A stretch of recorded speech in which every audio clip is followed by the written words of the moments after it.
Bonjour et bienvenue dans cette formation pré de Security Center dont le but est de vous présenter le Security Desk. Il s'agit du dernier module de cette formation. Security Desk, ou SD, est l'application cliente qui permet de se connecter à Security Center. L'application permet à ses utilisateurs de faire toutes les opérations liées à la vidéosurveillance, au contrôle d'accès et à la lecture automatisée de plaques d'immatriculation.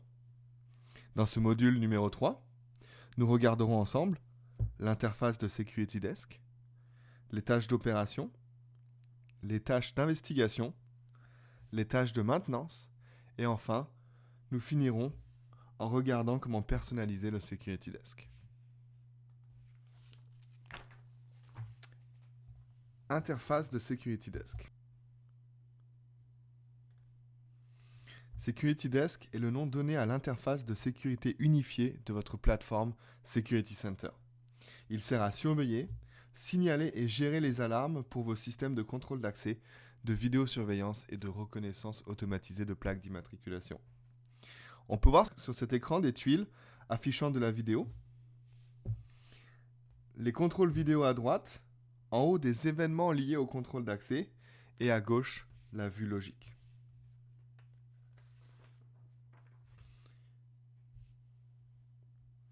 Avant toute chose, lorsque l'on souhaite utiliser Security Desk, il faudra d'abord s'identifier auprès du répertoire.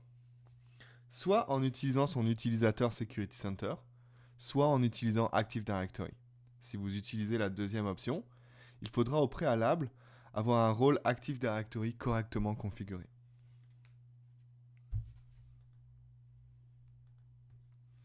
Lors d'un changement de shift, il faudra connecter le nouvel utilisateur. Pas besoin de fermer Security Desk, juste un clic sur le bouton Home en haut à gauche, puis Déconnexion ici en rouge, et on pourra connecter le nouvel utilisateur.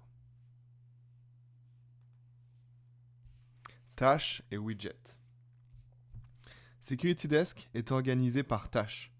Toutes les tâches peuvent être personnalisées et plusieurs tâches peuvent être utilisées en même temps.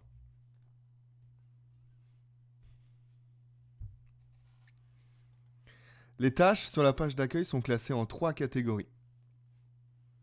Opérations, tâches liées aux opérations Security Center quotidiennes. Investigation, tâches permettant de rechercher des informations dans la base de données de Security Center ou de systèmes fédérés. Et enfin, maintenance, tâches dédiées à la maintenance et au dépannage du système.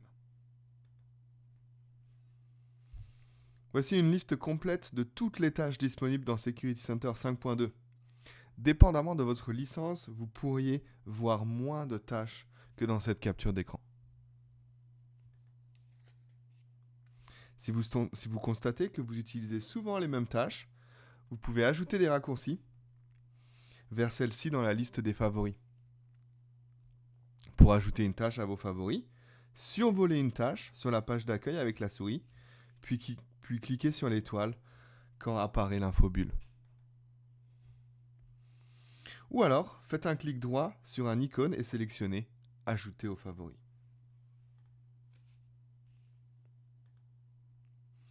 Par défaut, Security Desk affichera la page des favoris et éléments récents, page visible à l'écran en ce moment. Pour revenir à la page principale, il faut cliquer sur le bandeau bleu en bas de l'écran. Cliquez à nouveau sur celui-ci, vous ramènera sur cette page. Regardons maintenant la tâche de surveillance. Celle-ci est probablement la tâche la plus versatile et la plus utilisée de Security Desk. Dans cette présentation, nous regarderons celle-ci avec attention. Elle se décompose en 4 sections. La vue logique, ou arbre à caméra, qui liste l'ensemble des entités du système, pas seulement des caméras. Au milieu, le canvas, où l'on affichera les flux vidéo. À droite, le tableau de bord, qui affichera différents contrôles dépendamment de l'activité de l'utilisateur. Et en haut, le volet de rapport, qui affiche les événements que le système génère. Regardons maintenant plus en détail chacune de ces parties. Le canvas est l'un des volets de l'espace de travail de Security Desk. Le canvas sert à afficher les informations multimédia, telles que les vidéos, les cartes et les photos des titulaires de cartes. Il est lui-même divisé en tuiles. Le nombre de tuiles et leur arrangement peut être modifié. Ici sur la capture, on peut voir une illustration de tuiles. Les widgets sont des ensembles de boutons accessibles dans le tableau de bord et qui permettent de contrôler les entités affichées. Les widgets qui sont affichés dépendent du type d'entité dans la tuile sélectionnée. L'affichage d'une porte sur le canvas entraîne l'affichage du widget porte dans le tableau de bord. L'affichage d'une caméra sur le canvas entraîne l'affichage du widget caméra dans le tableau de bord. Il en va de même pour alarme, zone ou caméra à contrôle PTZ.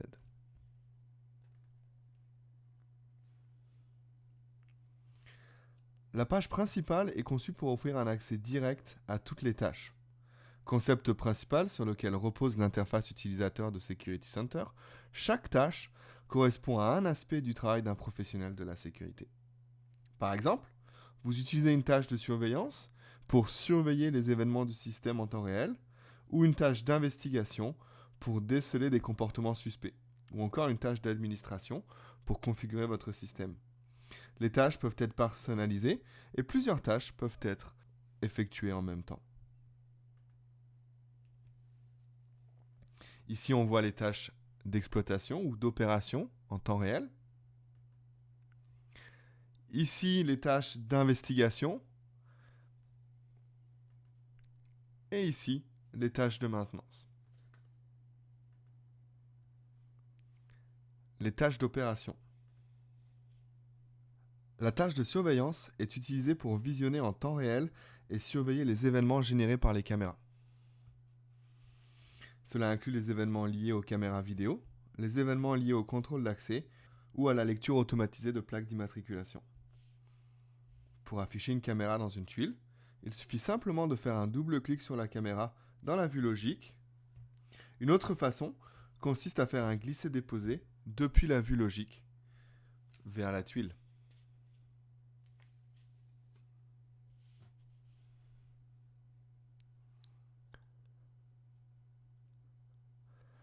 Lorsque l'on clique sur une caméra, le widget de contrôle de vidéo apparaîtra à gauche. On peut voir les contrôles pour la vidéo en direct, à droite, et les contrôles en mode lecture pour le mode playback, ici à gauche. En anglais dans le texte, on peut voir les contrôles les plus communs utilisés dans le widget de caméra sur cette capture.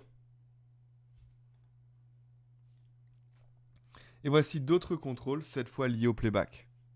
Encore une fois, le guide d'utilisateur 5.2 est toujours disponible en français.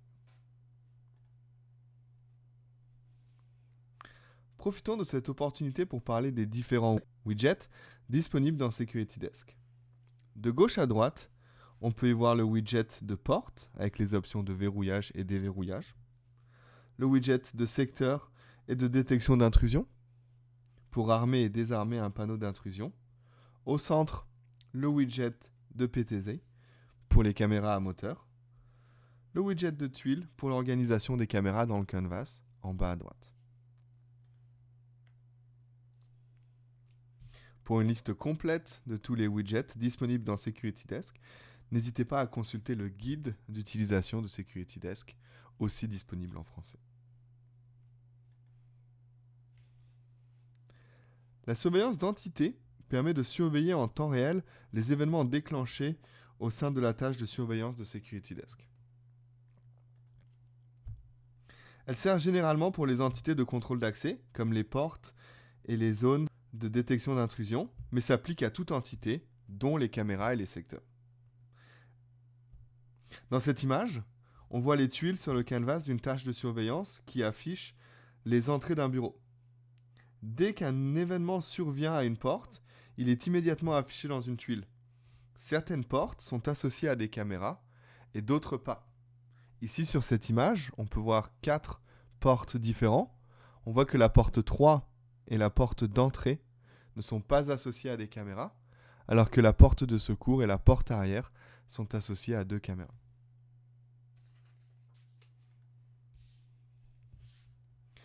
Dans Security Desk, l'affichage des événements d'entité n'est pas automatique. Il doit être activé manuellement en suivant la démarche suivante.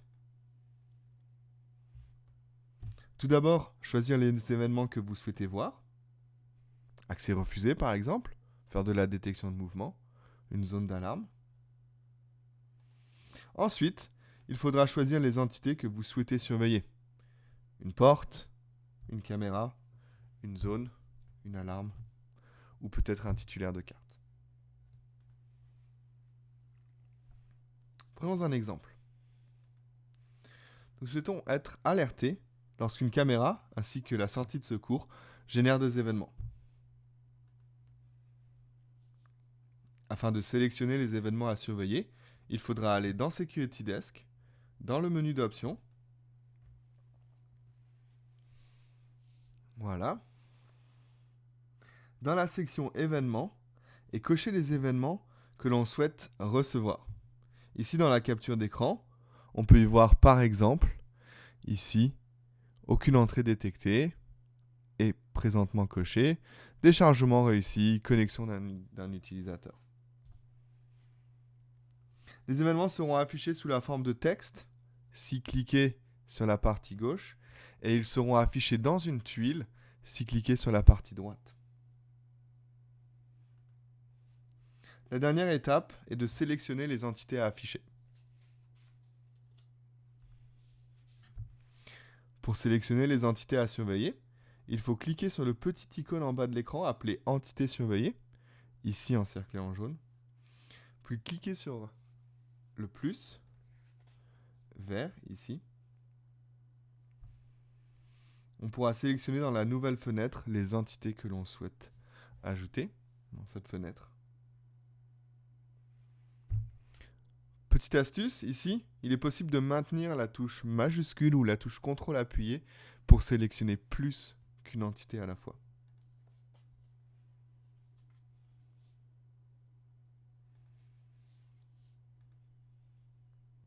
Une fois la configuration complétée, on peut voir, comme sur cette capture d'écran, que les événements s'afficheront en temps réel dans la partie haute de la tâche de surveillance. Notez qu'il est possible de redimensionner cette page en cliquant ici sur les 4 points et en bougeant la souris. En haut, il s'agit des événements textuels et en bas, il s'agit des événements graphiques ou liés à une caméra vidéo.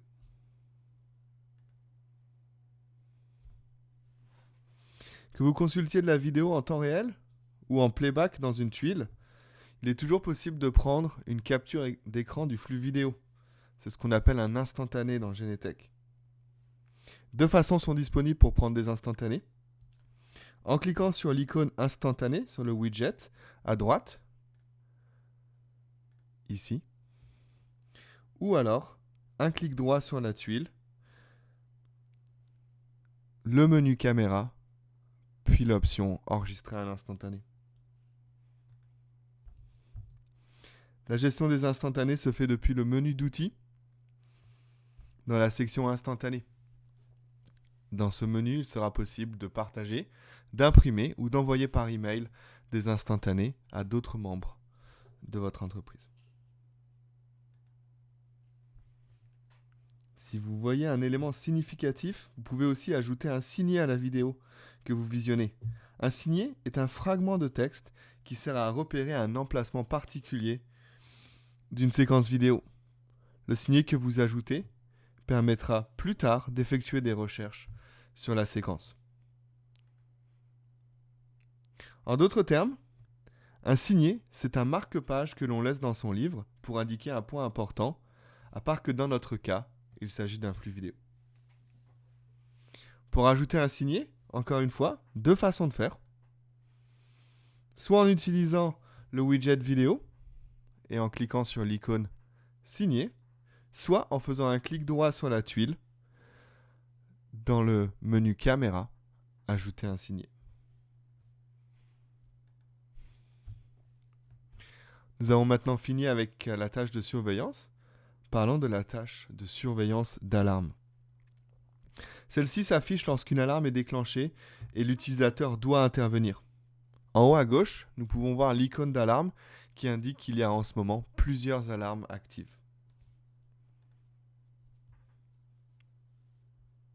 Ensuite, nous pouvons voir deux options apparaître ici. Démarrer le transfert automatique des alarmes ou déclencher l'alarme. Plus loin, les commandes liées aux alarmes, à savoir les différents types d'acquittement. L'option de mettre une alarme en rappel et le transfert d'une alarme à un autre utilisateur de Security Center. Si l'alarme est liée à une caméra vidéo, alors le flux vidéo s'affichera dans une des tuiles disponibles.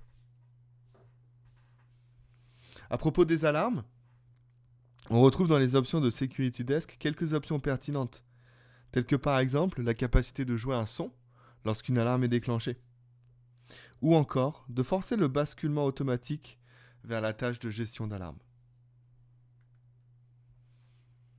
Toujours à propos des alarmes, quelques faits notables, les alarmes sont envoyées à des utilisateurs et non à des moniteurs. C'est très important car l'utilisateur sera responsable d'acquitter l'alarme. Autre fait important, les alarmes sont affichées dans la tâche de surveillance d'alarme de Security Desk et nulle part ailleurs. Si la tâche de surveillance d'alarme n'est pas ouverte au moment du déclenchement de l'alarme, alors elle s'ouvrira automatiquement. Chaque alarme reçue est affichée à la fois en mode texte et en mode graphique. Les alarmes resteront continuellement actives aussi longtemps qu'elles n'ont pas été acquittées, et ce, même si le serveur est redémarré. On peut voir ici une illustration entre le mode texte, ou événement, la partie haute de la capture, et le mode graphique, où on voit le flux vidéo.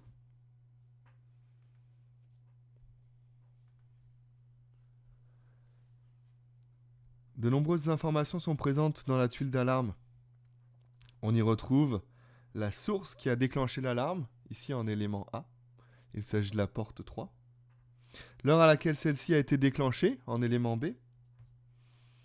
L'ensemble des caméras liées à cette alarme, en élément C. Élément D et élément E proposent les contrôles vidéo et frise chronologique usuelle.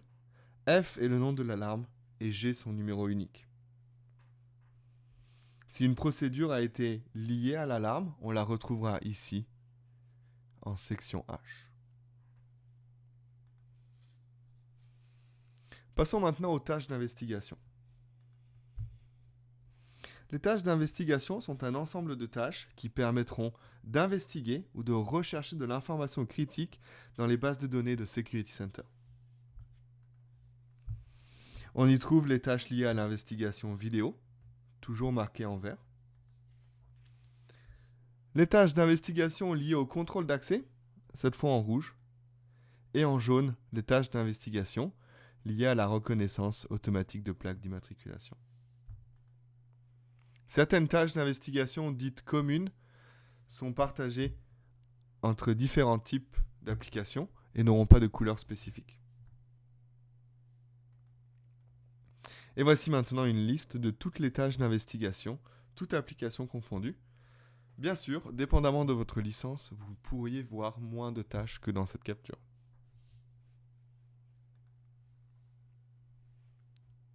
Une des tâches d'investigation vidéo les plus utilisées est la tâche d'archivage. Celle-ci permet de rechercher des séquences vidéo selon des critères de recherche. À gauche, il s'agit de la barre de recherche avec les différents filtres disponibles, tels que l'heure, le nom de la caméra ou bien la date désirée. À droite, en haut, on affichera les résultats ici.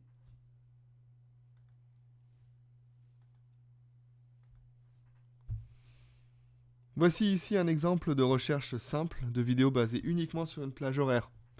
Dans ce cas-là, nous faisons une recherche le 19 février de 11h23 à 12h23. Les résultats vont apparaître ici et un simple double-clic sur l'un des résultats affichera la vidéo pour la période donnée.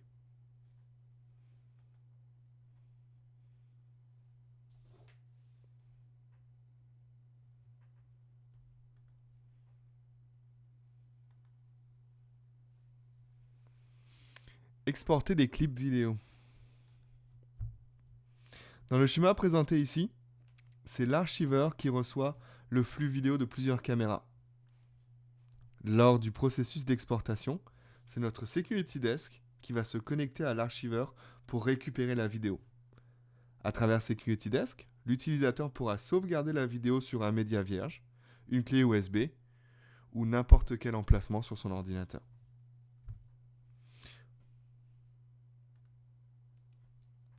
Plusieurs étapes sont nécessaires dans l'exportation de la vidéo. La première étape consiste à définir précisément le début et la fin du clip à exporter. On procède généralement de l'une des deux manières suivantes. Utiliser la tâche investigation d'archives avec le filtre plage horaire pour rechercher une tâche, une heure de début et de fin particulière, ou alors configurer une boucle de lecture dans n'importe quelle tâche pour spécifier l'heure de fin et de début. Une fois que la plage horaire est définie, la vidéo peut être exportée en cliquant sur le bouton Exporter.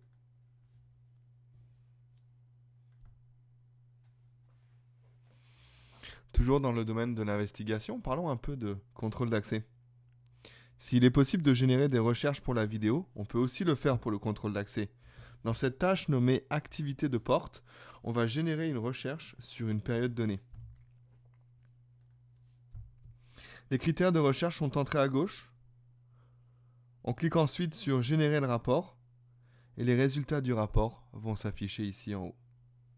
Si une caméra est associée à une porte, son flux vidéo s'activera pour la période de l'événement.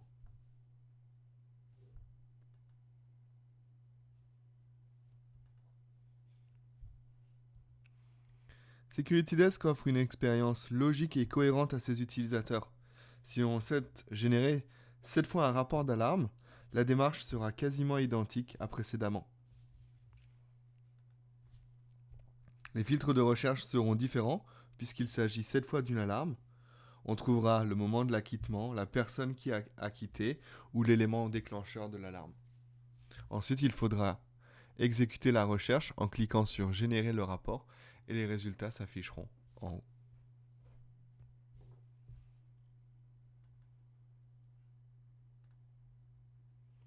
Il existe de nombreuses tâches d'investigation, mais nous nous limiterons à celle-ci pour cette présentation.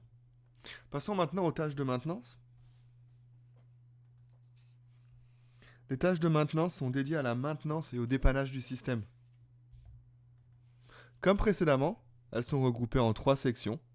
Les tâches communes au système, celles-ci touchent l'ensemble du système, par rapport au rapport d'état ou l'historique d'activité.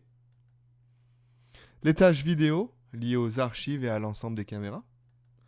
Et les tâches de contrôle d'accès, pour la gestion de ce type d'installation. Dans cette image, nous voyons une liste exhaustive des tâches de maintenance disponibles dans Security Center.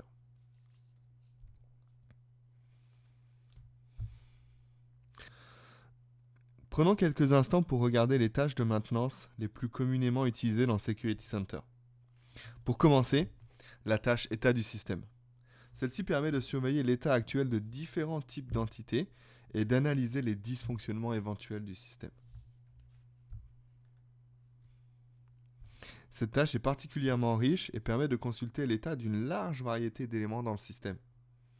Par exemple, l'état des caméras, l'état des serveurs, la distribution des rôles au sein des différents serveurs, les macros en fonction, l'état de toutes les portes et bien d'autres choses.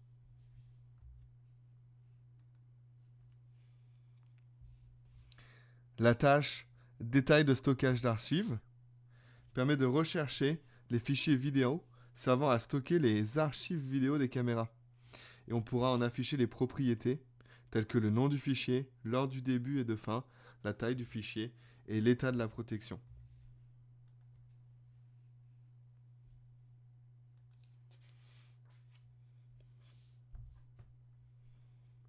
Voici la tâche en question. Ici, comme d'habitude, remplissez d'abord les filtres de recherche à gauche. Ensuite, exécutez la recherche en cliquant sur Générer le rapport. Les résultats s'afficheront en haut à droite. Voici un exemple pour illustrer une recherche faite sur une caméra spécifique pour la dernière journée. Et l'ensemble des enregistrements vidéo liés à cette caméra apparaît ici, avec le nom du fichier, le début, la fin du fichier, sa longueur et la taille du fichier sur le disque dur de l'archiveur.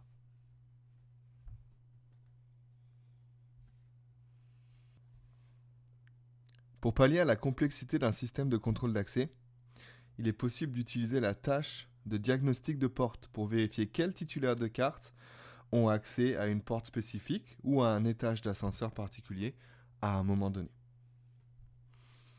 Ce rapport est utile car il vous permet de consulter la configuration d'une porte ou d'un ascenseur afin de décider s'il convient de modifier ses propriétés. Voici la tâche. Comme à notre habitude, on sélectionne la porte, son côté, l'heure à laquelle on souhaite vérifier son accès et on clique sur Générer le rapport. Les résultats s'afficheront ici. Dans le cadre de cette présentation, nous avons réalisé 2 exemples. Ici, notez que le 19 février à 11h51, un seul titulaire de carte peut déverrouiller la porte arrière, côté A. En revanche, le 20 février à 11h51, c'est 3 titulaires de carte qui peuvent déverrouiller la porte du même côté.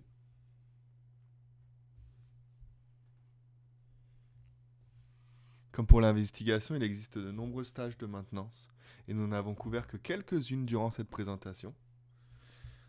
Je vous invite à utiliser SecurityDesk ou lire la documentation pour découvrir les autres. Passons maintenant à la dernière section de cette présentation, intitulée « Personnaliser SecurityDesk ». On y apprendra comment personnaliser SecurityDesk pour avoir la meilleure expérience possible. Il est possible de faire disparaître la vue logique pour augmenter l'espace utilisé par le flux vidéo. Très simple, juste un clic ici sur masquer la vue logique va l'enlever. La touche F6 fera la même chose.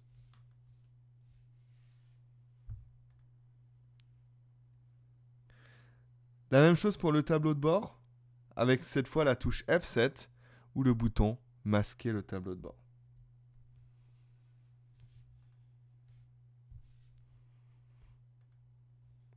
Notez qu'il est aussi possible d'afficher et de masquer le canvas ou le volet de rapport en appuyant sur F9. Ici, on voit le canvas en plein écran et ici, on voit le volet de rapport en plein écran. Enfin, on peut voir cette fois la vue partagée.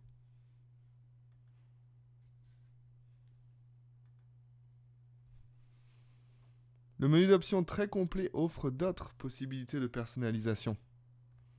On le retrouvera en cliquant sur le bouton Home, ici, puis sur Options.